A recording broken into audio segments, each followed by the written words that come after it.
Would you like the opportunity to work that room again from that podium?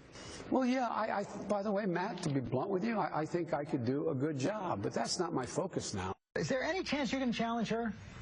Yes, there's a chance. All right, I don't even think the guy's hinting anymore. The vice president now all but laying his cards on the table that he just might challenge her after all. In other words, Hillary Clinton could be facing a run from her good friend, the vice president of the United States, for the Democratic presidential nomination. And Weekly Standard's Mike Warren says Republicans won't be the only ones then with a crowded field.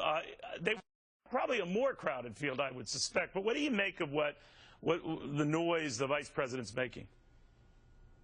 Clearly, Joe Biden wants to run for president. He's not been very secretive about this. He's been saying this for a number of years, that he's thought about it and would like to succeed the president that he's serving. And you know, why shouldn't he? He's been a loyal supporter of Barack Obama for the last 8 years. He was in the Senate for 30 years. He's got more public experience, you know, working in public service than Hillary Clinton. He's probably looking around at the media saying, oh, well, Hillary Clinton's waltzing to the nomination. It's a coronation for her, and saying, well, why not me? And I don't blame him. But, you know, there are others who are sort of kicking the tire around. I mean, Elizabeth Warren, you don't get quite a clear read. You know, the former Maryland governor.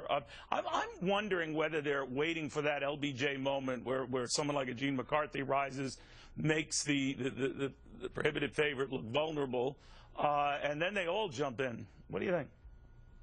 Right. I mean, there's these poll numbers that show that something like 66% of Democrats want to vote for Hillary Clinton for president, and that's supposed to make her inevitable. But of course, I mean, she's the only one who's really been talked up. You also you didn't mention Jim Webb. He's somebody who's actually. No, you're right about that. And by the way, he could probably be the most credible of the bunch and the biggest threat. But go ahead. Right, but you know, I mean, I think that there's a sense that Hillary Clinton expects to win the nomination, expects this because she's next in line, but Democratic voters' hearts might be somewhere else. They might be with Elizabeth Warren, and she's got this more progressive view on things than Hillary Clinton. They might be with Jim Webb, a more well, would they drag her to the left then? And let's say she survives this and still goes on to win the nomination, but would she have taken such a hard drive left that she's in danger in the actual election?